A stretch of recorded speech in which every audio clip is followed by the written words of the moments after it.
Class 10th में हिंदी में तुलसीदास की एक कविता है, राम लक्ष्मण परशुराम संवाद।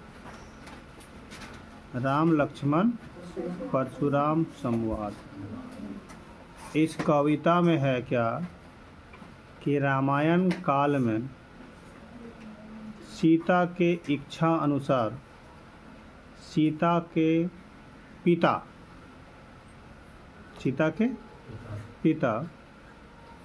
राजा जनक ने स्वयंवर के लिए जो है ना एक सभा आयोजित की गई।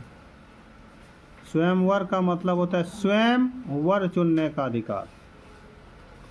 तो उस सभा के लिए आसपास के सारे इलाकों में ढिंढोरा पिटवा दिया गया, सूचना जारी कर दिया गया कि फलाना तारीख को हमारे यहाँ एक जनसभा होगी।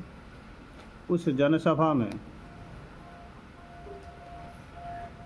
जो कोई भी आके धनुष में डोरी लगाएगा उसी के साथ मेरी बेटी शादी करेगी। वह तिथि आ गया आज। सभा में बहुत सारे वीर हिष्ट पुष्ट आदमी, राजा महाराजा आदमी, ताकतवर से ताकतवर आदमी आए और अपने अपने आस्थान को ग्रहण किए। उसके बाद आदेश हुआ कि जो पास में रखा गया यह धनुष है, इस धनुष को उठा के जो कोई भी इस पर डोरी लगा देगा उसी के साथ मेरी बेटी शादी करेगी।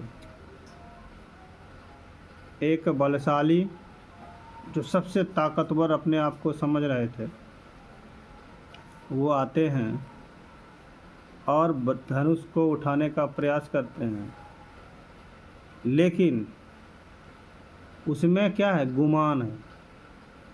क्या चीज़ का? अपने बल का।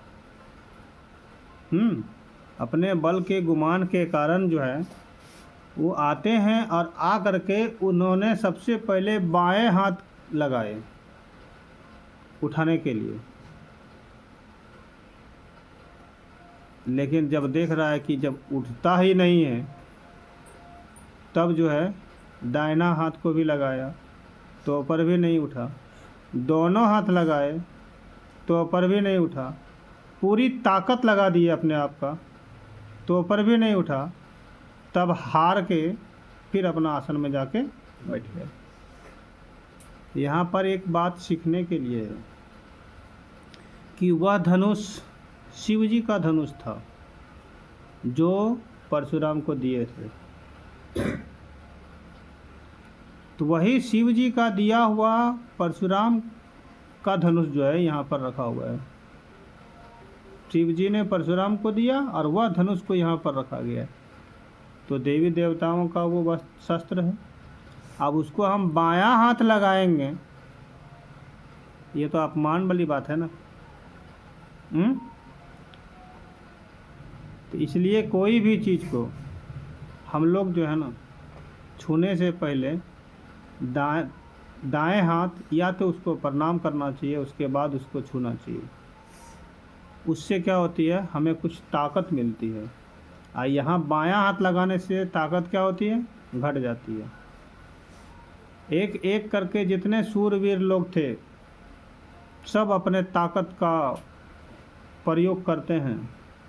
किसी के द्वारा जो है नहीं उठा, तब जा कर के सीता निराश हो गई। अब वो सोच रही है कि इतने बड़े जनसभा में मेरे लायक कोई पति तो है ही नहीं। अब निराश मुद्रा में जब वो बैठी हुई देख करके विश्वामित्र ने राम को इशारा किया कि राम,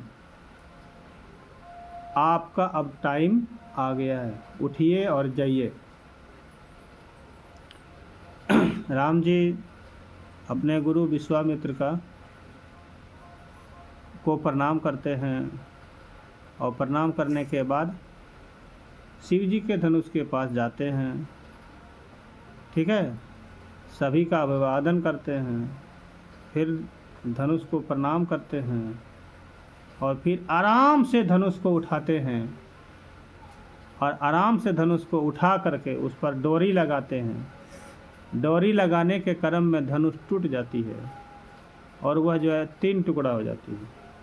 नहीं, वह तीनों टुकड़ा, एक आसमान, दूसरा पाताल लोक, तीसरा ये पृथ्वी लोक कंपन करने लगता है।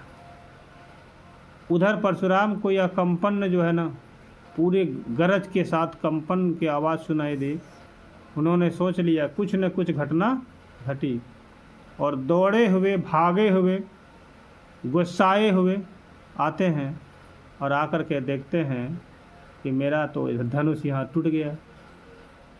और सब लोग बैठे हैं शांत मुद्रा में, लेकिन इतने गुस्साए रूप में आए थे कि डर के मारे बहुत सब शांत बैठ गए थे। और आकर के वो चिल्लाते हुए, गुस्सा करके पूर्ण रूपेण से आंखें लाल लाल करते हुए